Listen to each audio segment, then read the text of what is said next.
Good afternoon, everybody. This is Big Mike back here with you again. Welcome back to Big Mike Talks, where today I'm going to be talking about the week that was in pro wrestling. And honestly, it was a pretty damn interesting week. Going to start off with NWA Power and AEW Dynamite. And all I'm going to say is hold on for Dynamite, because it's a good one. So sit back, relax, and let's do this. So we start off with NWA Power. They start off with a Thrillbilly Stylist Mason versus Tom Latimer hype video, which was super well done. Then we go to our first matchup of the evening, as it's Alex Taylor taking on Damian Fenrir. Oh, this is Taylor's first match post losing his junior heavyweight title. And this match was a little odd. Like, it was definitely very quickly paced. It kind of felt like an old school TNA X Division match. But then it just kind of was a little odd. Match finish came with Taylor looking for the green whistle. Fenrir blocks it.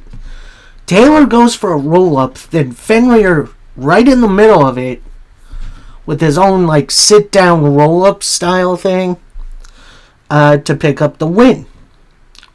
So Fenrir rolls out immediately. Taylor calls for a microphone, and he pretty much says, "You think I feel some kind of way? This is BS.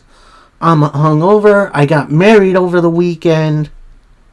He could never beat me at 100%. So, Southern Six not starting off Power well. Speaking of, now we get a little promo from the Thrillbilly Stylist Mason, our World Heavyweight Champion. He says, 2 days, you got less time than Latimer. Time has run out like the sands of an hourglass, and I'll bury you tonight." So nice, basic, easy Thrillbilly Stylist Mason promo. But he brought the intensity in this one. Like, he felt all in on it. So then we go to this weird segment. We're back at the Big Crush, which I guess is a video game retail store, which I've never heard of it. Someone point me to this store. I want to see it.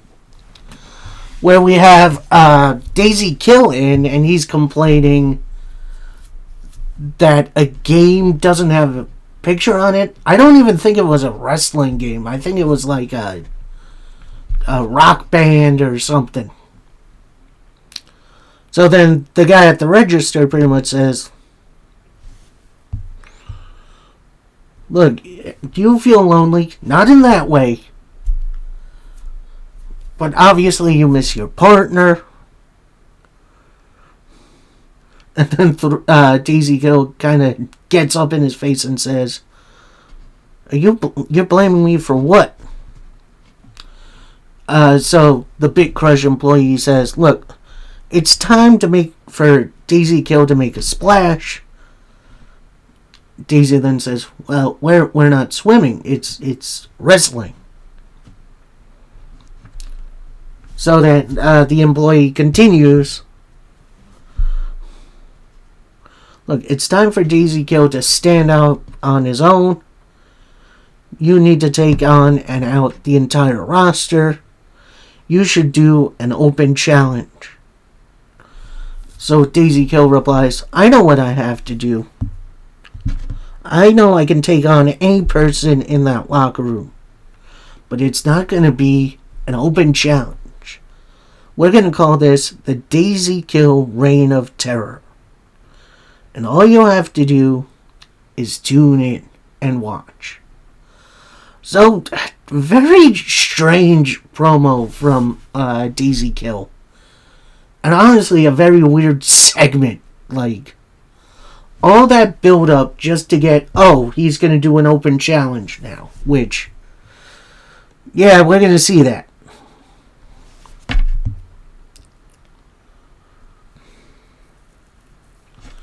So next we see Aaron Stevens. He's with Mike Mondo, Slade, and then Carson Drake. No Lockjaw this week, which is very interesting. Where Stevens says, we've got a lot going on. It's time to let Alex out of his misery, which was a great line. Mondo says, it's time to check the watch because it's gut check time. At that point, the slime balls come racing into the screen saying, look, we're here too, we're here too. And we retained our tag team titles. Steven is like, yeah, but you're not really in the group, you're the slime balls.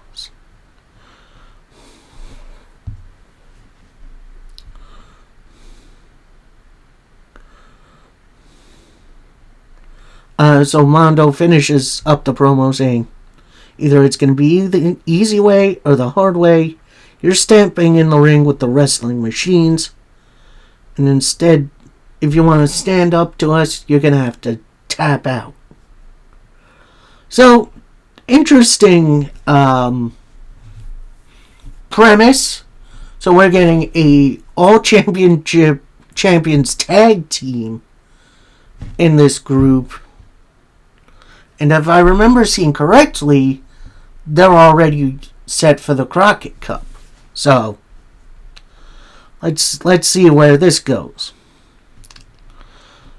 So next we get a Daisy Kill interview, pretty much announcing the Reign of Terror Open Challenge, which is answered by Kerry Morton, who is looking to get back on track. And this match was honestly really entertaining. Daisy Kill has gotten so much better since he first started. Not to say he's bad, but he's definitely getting way better in the ring. Near the end of the match, Kerry goes for a kiss of goodbye. Whiffs, eats a wild chop from Daisy Kill. Then Kerry with a nose rake. So, like, just kind of pulling one of those, which that looked odd. And then a roll up for the win. So, the Daisy Kill Reign of Terror not starting off on the right foot, but that's okay. So then we get a backstage promo from Wrecking Ball Legursky and the JAC, where they pretty much hype up their upcoming match against the Wrestling Machines.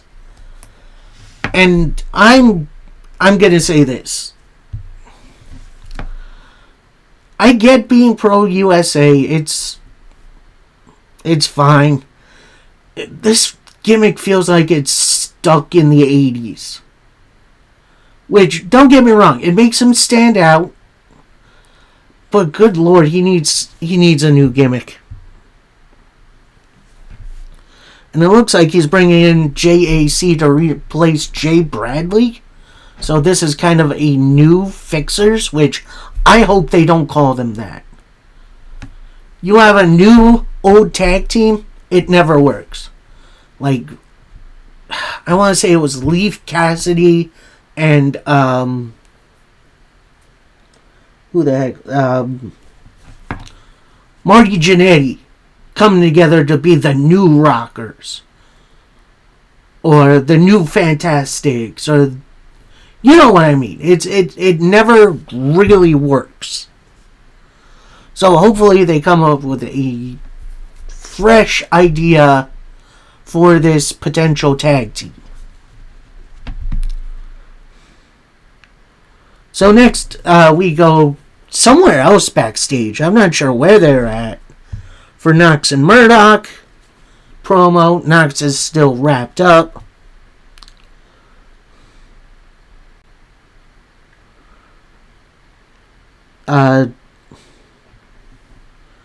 saying, this young man wants a shot. Noxie, I want you to stay back here and stay safe. Stevens, you've got even bigger problems coming. So then we cut to probably the weirdest promo of the evening. It's the Lost, and they're somewhere in the bowels of the arena. They got this weird fish islands going with this like wavy brown effects going. It's weird. And I get it. This is supposed to be the weird outsider group. Let's hear them cut a promo without these filters. All I'm going to ask. So, Alex Misery pretty much states, Stevens, you thought this war was over? If it's any of us, we don't want to win. We want your soul. So, like I said, a bit weird of a promo, but it does get the job done. So, I guess we're going to see the Lost against the Federation of Champions going forward, which could be fun.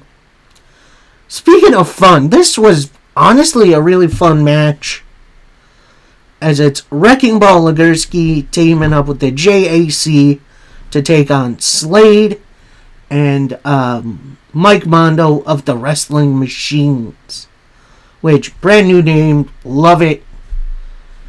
Obviously, you got the Wrestling Machines on the more technical side, although Mondo is definitely a powerhouse. But early on, Wrecking Ball kind of overpowered them both. But then JAC gets in. He's still powerful, but less so. And the combination moves Mondo and Slade do, including a bit of a heart attack, which always great to see.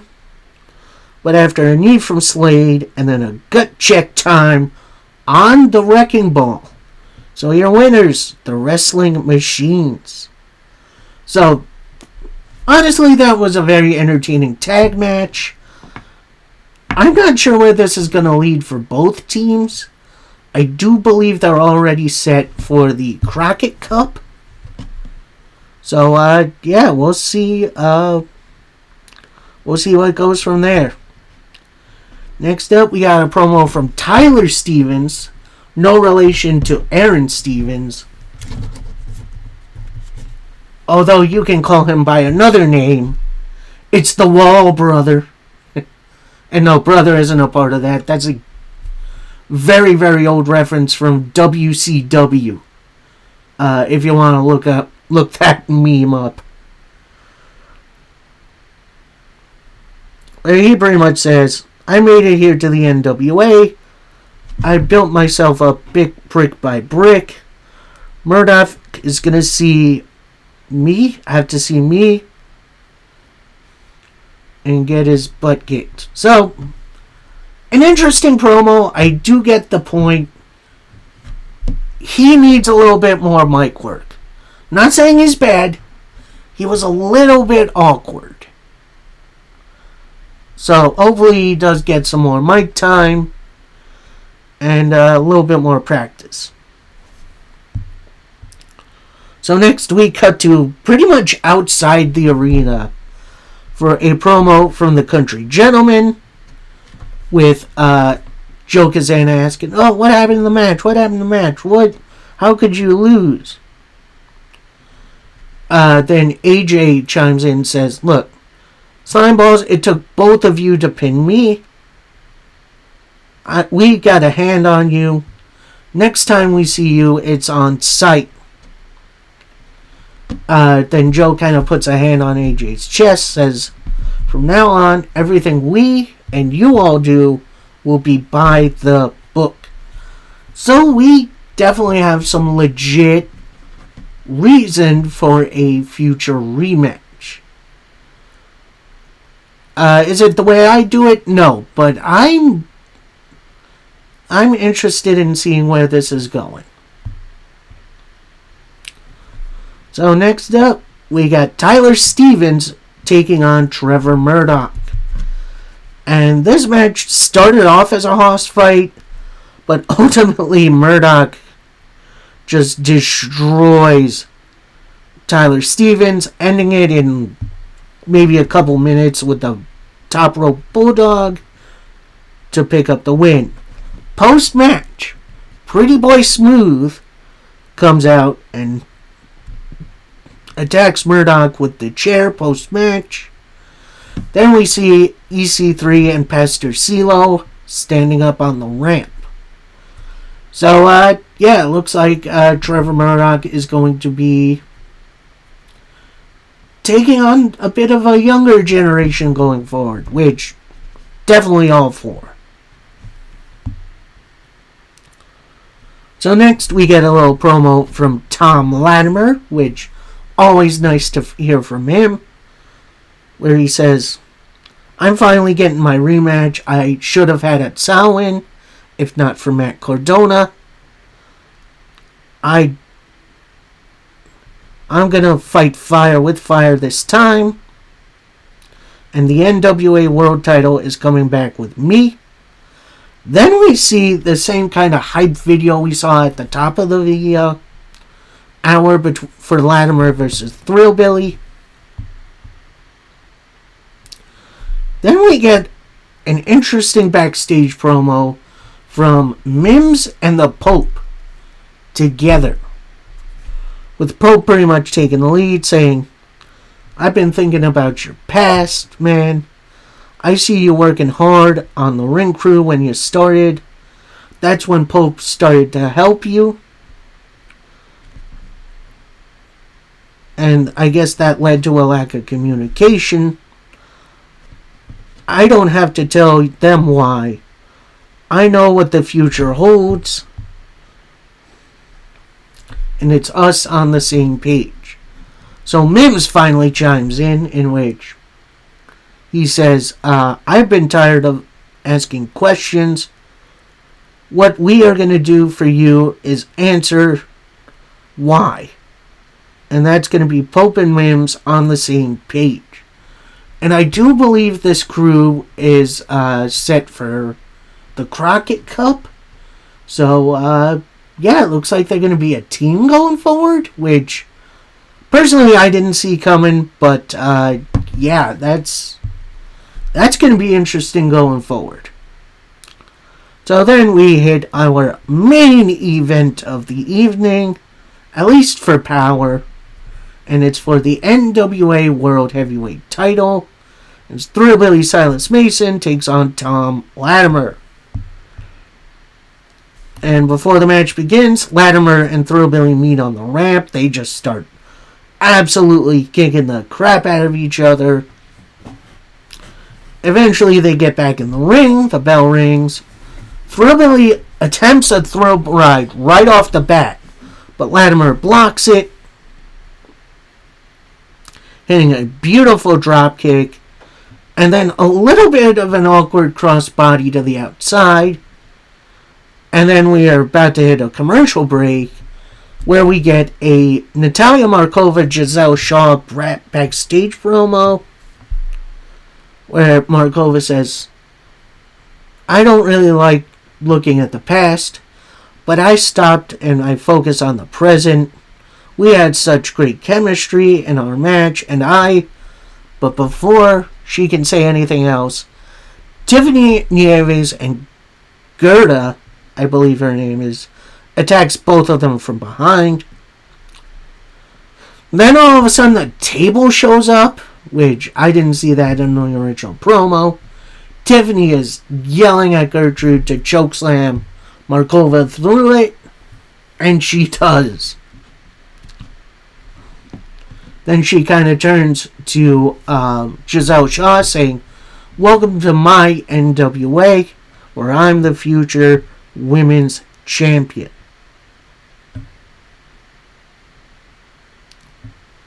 So that was an interesting little segment. I kind of wish it was on its own and not interrupting the main event, because it kind of messed with the flow of the show a little bit. Then we get this weird rah-rah Kenzie Page promo, where she's saying, oh, Kylie said she didn't tap in our match last week, so she didn't. So if you're going to play it this hard, why don't we split up this tag match, and I go one-on-one against you, Teal Piper, and teach you a lesson on the NWA. So, Teal Piper versus Kenzie Page. I'm looking very much forward to that. So, we go back to the match.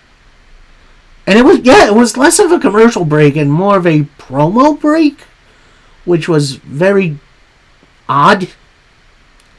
Anyway, we go back to the match. A little bit more back and forth.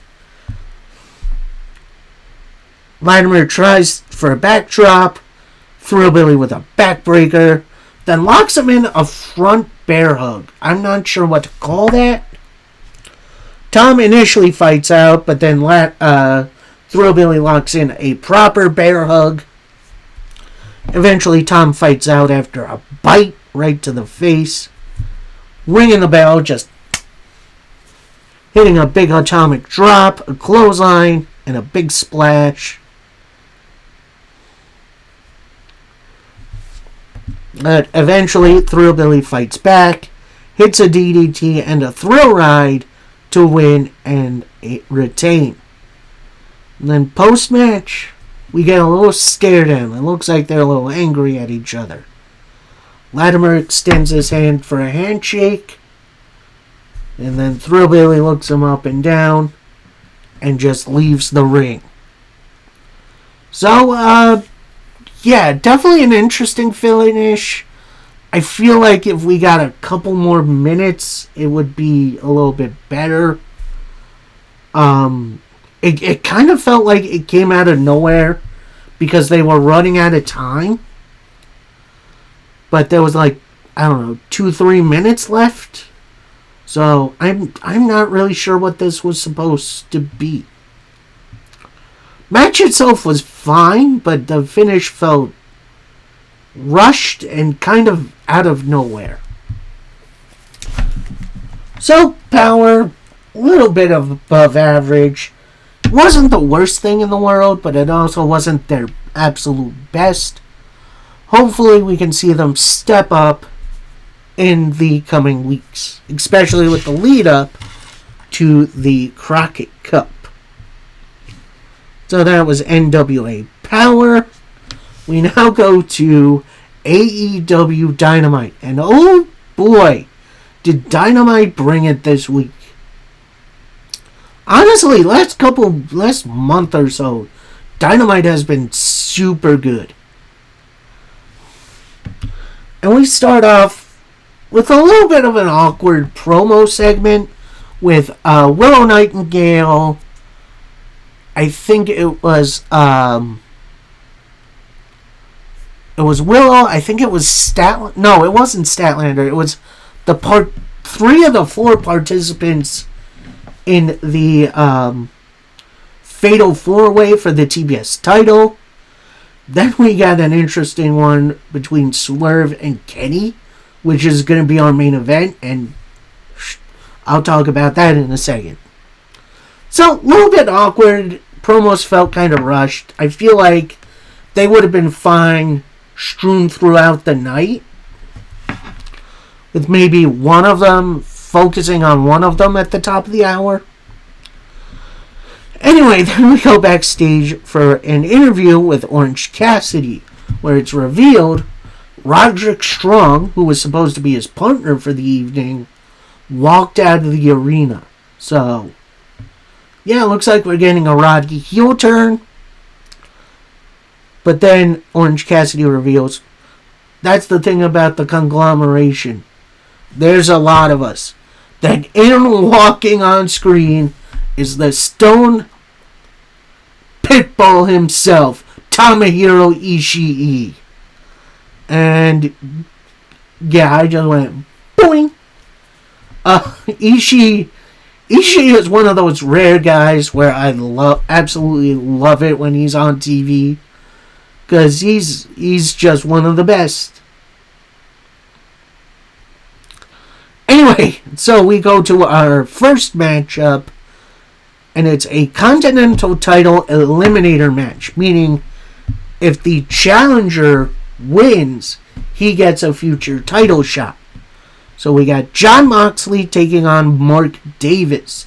So we're kind of continuing this feud between the Death Riders and the Callis family, which I am all for. And this was absolutely a fun match.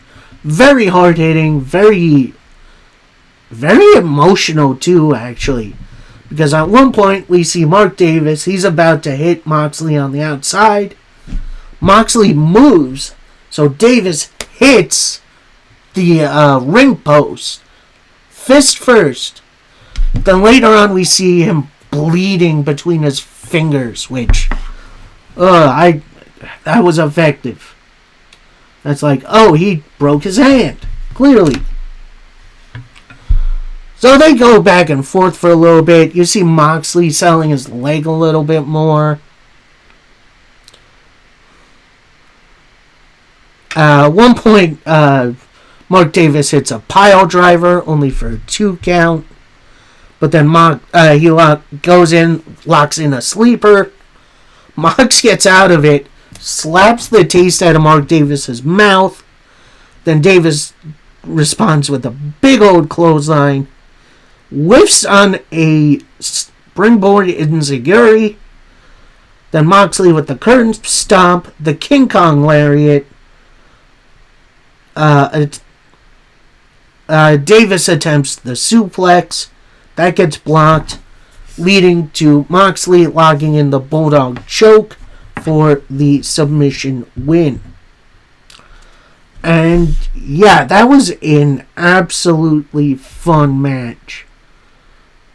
I cannot recommend it enough. If you got a few minutes, go give it a watch. Next, we got a Hangman Page promo, but it's post Grand Slam.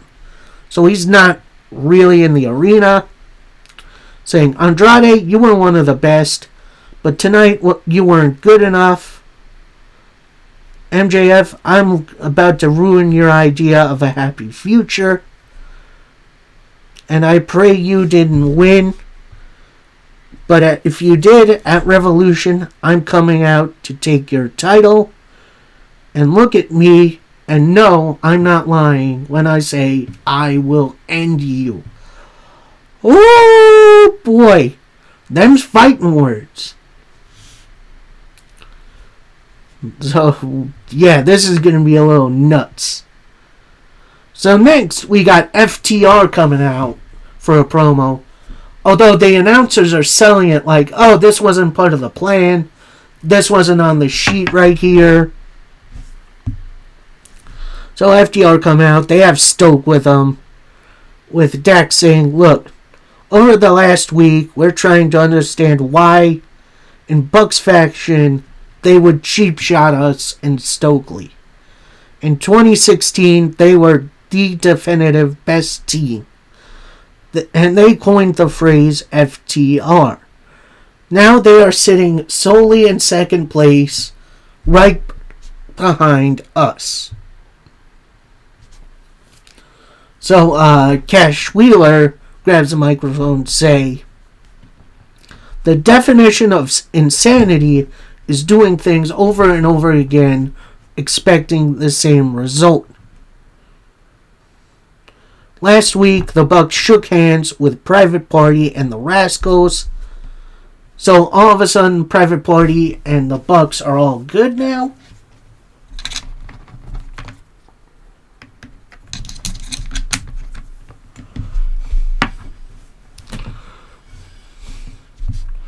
And this is what I hate about wrestling. They know our hatred of the Bucks. So you think we're under them?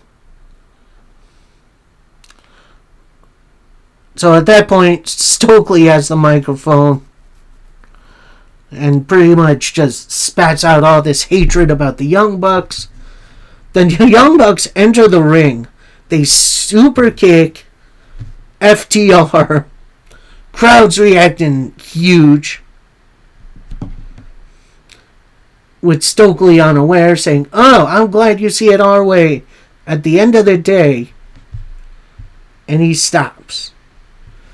He turns around his wheelchair, sees the Bucks right in front of him, and pretty much stammers, "What I was, you don't have to do this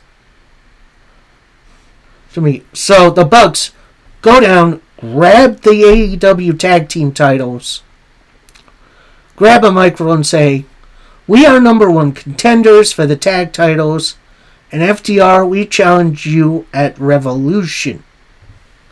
So, stage is set, we're getting the match.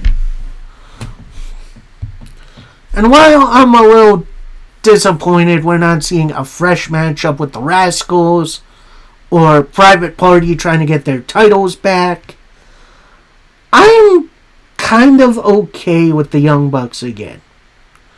Now, hear me out. I know a lot of people are tired of this matchup. Apparently, they've only met each other 5 times over a 2-year period. So, yeah, that's not really a lot. So, yeah, one more challenge, but I think this needs to be it.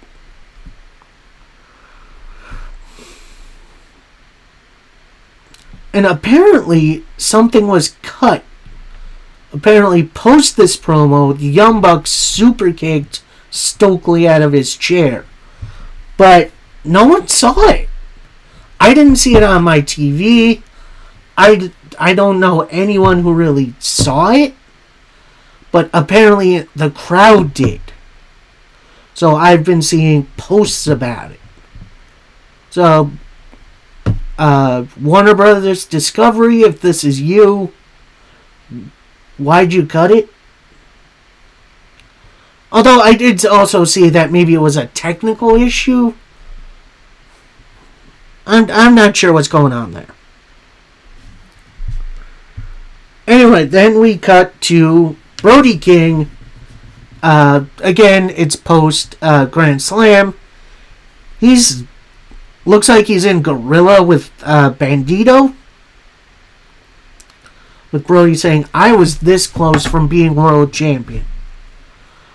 And now that I've had a taste of it, I'm not going to sit around and feel bad for myself. So bring me your biggest and baddest. I'm looking for a fight." So Brody not sitting back and just taking it. He's going to be building himself back up. And I'm going to say this. I think end of the year, we'll see Brody King AEW World Champion. And, maybe that's a little bit too long to wait, but I think he's going to have his moment. Speaking of having a moment, next we got the TBS title on the line in a fatal 4-way match, as we got challengers Marina Shafir, Mina Shirakawa, Megan Bayne challenging Willow Nightingale. And at first we see Shafir and Megan Bayne working together. Eventually that breaks down. Some real interesting back and forth, where near the end, Mina hits Willow with a couple of back fists, goes for the figure 4, but Willow gets out of it, hits her with a roll up to pick up the win. So I'm gonna say this: I was a little bit disappointed by this match. Match itself was good, but there really wasn't that much context in it. I feel like this was just, oh, you see these tag people? Now we're going to bring them over here. That's kind of what this felt like. I feel like Willow has been missing that big A story that's going to put her over the top and bring her to the women's title. Am I happy that she's a double champ? Yeah, but it kind of feels like she's just rolling through the motions without a story. So, Tony, I implore you, find this woman a really entertaining, interesting story so she can sink her teeth into it. So next up is this segment. Ooh boy, this is going to be interesting. We got Hangman Page and MJF face to face. They're in the ring. MJF grabs a microphone, says, I want to make something perfectly clear, cowboy. I'm not cutting a cute wrestling promo tonight. This is a fact. I hate your guts. I hate everything about you. You think you're on my level? You have the gall to call yourself the main character of AEW when that's me. I hate your stupid cowboy shit chant. I hate the fact you hold 2 wins over my head. Well, newsflash, you're a lucky shot. So Hangman takes the microphone and says, I see something they can't. Something is off about you, Max. Oh no, this is still MJF saying, you're in your own head because Kenny and your new lovers, Kenny and Swerve, are fighting. While you were on top at one point, you had the opportunity to be the guy twice and crumbled. When are you going to realize you're nothing more than a fraud? Which is a fantastic line. Jesus. So, now Hangman Page takes the microphone and says, the man I'm looking in the eye isn't the man I faced at Revolution last year. I can't wait to end the myth. Oh, this is still MJF, Jesus. Of Hangman Adam Page and his cowboy shit. So, Hangman finally grabs the microphone, sorry for the 2 false starts, and says, between the 2 of us, I'm the lucky shot. These people carried me to the world title twice. I beat the dog shit out of you the last time we faced each other. The man who's the lucky shot is the man who had the shot, had a title shot, sat on it for a long period of time, cashed in on the biggest night in the company's career, and cashed in on the efforts of greater men. I loathe you, MJF. I'm sick of the depravity of words and actions you show. I've never seen someone more like me. You have desperation for acceptance, and you know how much you're loyal to AEW, but we have always needed the world title. And at Revolution, I want this to end for good. And it can't be a normal match. So I'm going to give you time to think about a stipulation. So MJF comes back and says, I always known what this match should be. This is still Hangman, actually. And we're going to let them decide what the match should be. So MJF gets back on the microphone and says, I'm hearing all kinds of stipulations out there from the crowd, like Texas Death, Bull Rope, Chain Match.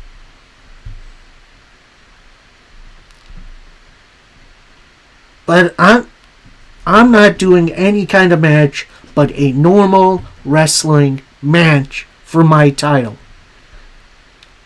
You're out of your mind if you think otherwise. So Hangman Page then says, I thought you'd say that.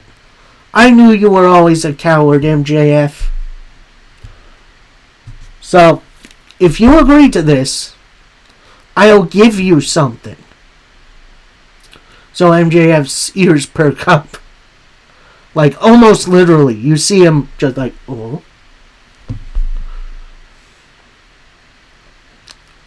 I will give you my word. I will give you all my word.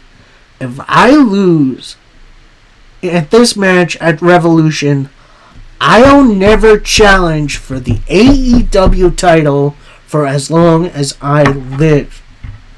So MJF then smiles his Cheshire Cat smile, says, "You got yourself a deal. As far as my stipulation goes, I need a week to think it over."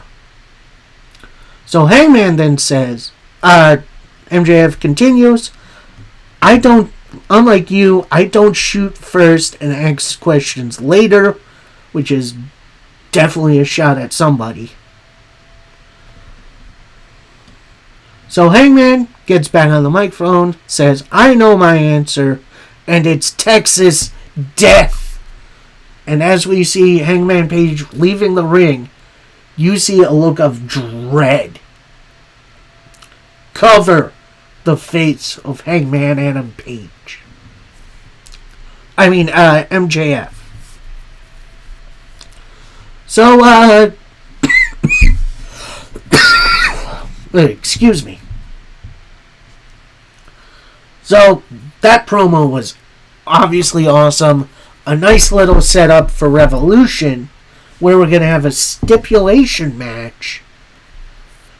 And on top of that, we're having Hangman Page putting his AEW title contention up for grabs.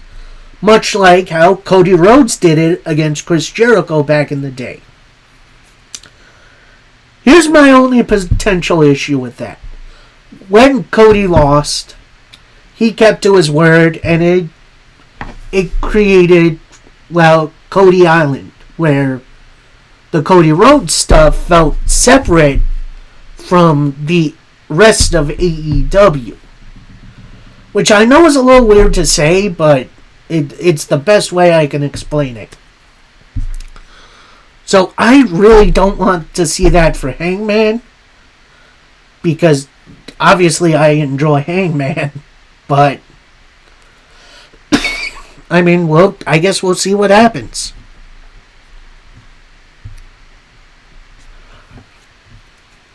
So then we cut to the back for a promo from the Death Riders, with Pac calling out Josh Alexander, and I think I saw Daniel Garcia set up a tag match.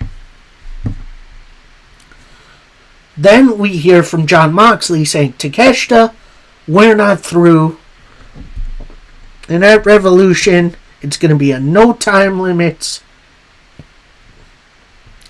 match. There must be a winner for as long as it takes." So, Revolution building up very nicely.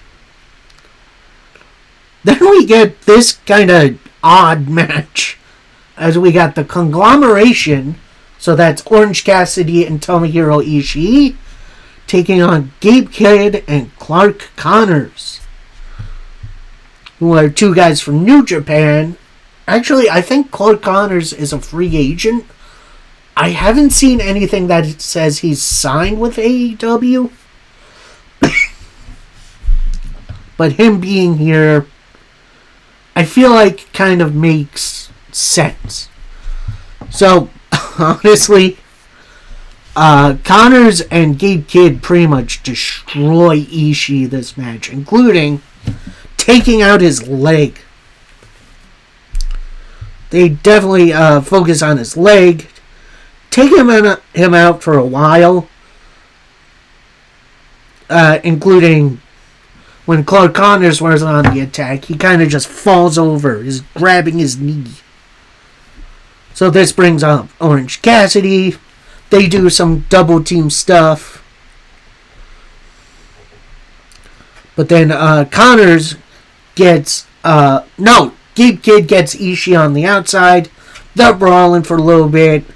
Then all of a sudden, Darby Allin attacks Kidd from over the barricade. And just kind of does a little hit and run. Then back in the ring, Cassidy with an orange punch.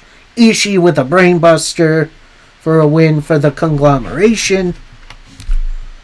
And then post-match, we see Cassidy and the referee helping Ishii for the back. I hope Ishii's okay, man. Like, he's legit one of my favorite wrestlers going today. Seeing him hurt just breaks this old man's heart. So my condolences to Ishii. Hopefully you get back and better soon. If this is indeed going to be a long-term injury. Then we cut to members of the Callis family. So it's Hensha Zero, El Clone, and Josh Alexander kind of beating up some extras in the back. And I guess they're accepting the challenges coming from the Death Riders. So then Don Callis comes in. He takes a stomp to the one guy Josh Alexander has in an ankle lock. Then he says, Moxley, I heard your challenge for Takeshita. And while right now he's celebrating with Kyle Fletcher, I'm here and I accept on his behalf. So then in walks Kazuchika Okada and says, I'm here, I'm a champion, unlike Takeshita. I think he says a little bit more, but he's still kind of got a accent going that I can't really figure out. So then Andrade walks in saying, my eyes are on the AEW title, but Claudio, I see you out there with the CMLL title. And that title would look great with the Don Callis family. So definitely got some good things set up, ready for future encounters, which I'm not sure how this is going to end. Like, you figured this would be a great setup for Blood and Guts, but that already happened. But, yeah, I guess we'll see. So then we see Hook cutting a promo. He's either out on a sidewalk somewhere or he's on a roof somewhere. I'm not really sure. And he says, with Joe out injured, I now lead the ops. And we need to build up our numbers again. So the ops are recruiting. I sent Shibata out to recruit out in Japan. And I'm recruiting here in the US. And I'm now the boss of the ops. So, I'm going to say this. I'm not that interested in a Hook-led ops group. I think with Hobbs now gone, Joe out injured, and now Shibata doing stuff in Japan, I feel like now would have been a great time to switch up something with Hook. He needs a better character, and he needs to shore up his moveset a little bit more. And you know what? Maybe he does that with his new crew. Who knows? But for now, I don't know how interested I am in a Hook-led ops group. So next up is a very weird tag match, and our second of two women's matches on Dynamite, as you get the debut of the Brawlin' Birds, which is a heck of a team name. So that's Alex Windsor and Jamie Hayter. So very interesting tag team. I dig it. As they take on the very much Franken team, Becca. If you remember her from MLW, she was like the pop star, whatever. As she teams up with Viva Vane, who I believe was, if I remember correctly, she was the woman from The Righteous when they were in Ring of Honor, before it was bought by AEW. I don't know, it's a little weird. Go look up that history. So, yeah, this was very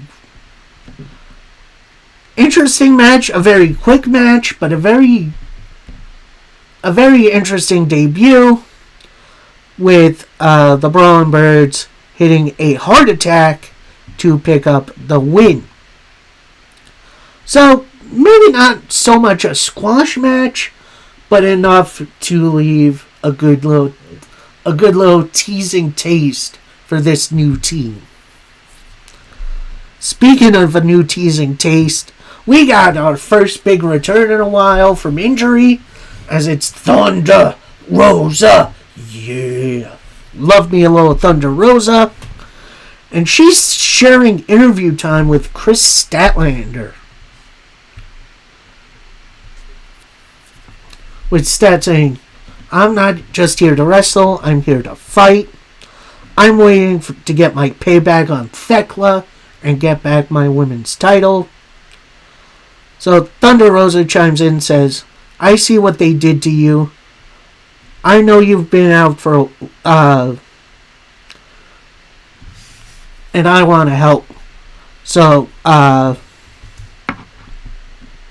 Statlander turns to Thunder Rosa and says, I know you've been out for a while. Watch your back. Which, I don't know if they're going to be feuding going forward, or they're going to be an alliance to take on Thekla and her goons. I'm not sure.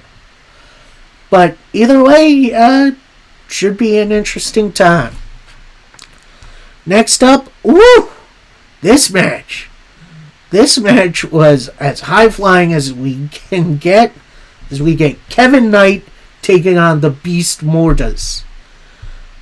And I am definitely just going to say this. Go watch it for yourself. It is one of the best high-flying matches I've ever seen. With Kevin Knight winning with a DDT UFO Splash combo for the victory. So again, take some time out of your day, either today or tomorrow. Go give this match a watch. We then get our third Will Ospreay return teaser with some voiceover work. AEW is getting really, really good at these. Like, I'm definitely hyped up to see Mr. Ospreay back in action.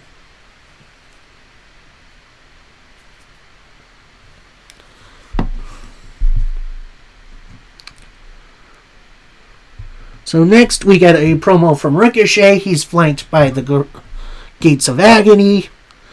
He says, now that I put Jack Perry in the dirt, I got issues to address. It's time to get my guys some gold. So Hangman, Knight, Speedball, you have the trios titles, and we want to challenge you for them on Collision. We'll be taking them. So then Ricochet and his crew go to walk off.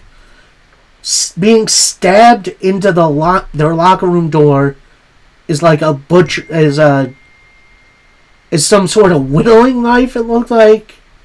So Ricochet pulls it out of the door. There's no note, but it's still Jungle Boy's calling card. So it does look like Jungle Boy isn't quite done with this group. And then we get to our main event of the evening, as we got Swerve Strickland taking on Kenny Omega. And this match, honestly, it's another match of the year candidate. This was everything it should be and more. I'm not going to spoil all of it. Go give it a watch. I will give you the finish. Although, one point we do have a ref bump after an attempted V-trigger. Swerve blocks a one-winged angel. Goes for a roll-through house call. Swerve pins Omega, but there's no ref to count. Swerve hits the Swerve Stomp. Then he strips the connecting turnbuckle pad off. and he slingshots Kenny into it chest first. Hits another swerve stomp. New ref comes back out. Only gets a 2 count. Swerve goes for another house call. He whiffs. Kenny with a suplex and then a V-trigger. Kenny attempts a Rana, but that gets blocked. With Swerve hitting a backbreaker. Kenny attempts a one-winged angel, but that gets blocked. Swerve with a big boot and then a knee. Swerve then with a house call and then a BML driver, which he hasn't used as a finish in a while, to pick up the win. Honestly, if you got... This match is absolutely awesome. It was just perfection. I'm going to say this. If you got some time today, go watch it. It was absolutely perfect. So as Swerve's kind of leaving, he turns back around and attacks Kenny Omega post-match. He brings out his chain, chokes Kenny with it, hangs him over the top rope with it. Then he lets go. Then he sets up the announce table, tosses him into the rings, and then hits a vertebreaker through the announce table. So, it looks like we're getting a Swerve heel turn, which is absolutely awesome. And, I do believe this is Kenny Omega being written off TV because he's going to a convention for Revolution. So, that's definitely going to be interesting. I'm interested to see who Swerve's feuding with in the future. Because there's no way you have this white hot angle and not feature him on the pay-per-view. So, that is it from me. Dynamite was pretty much perfect.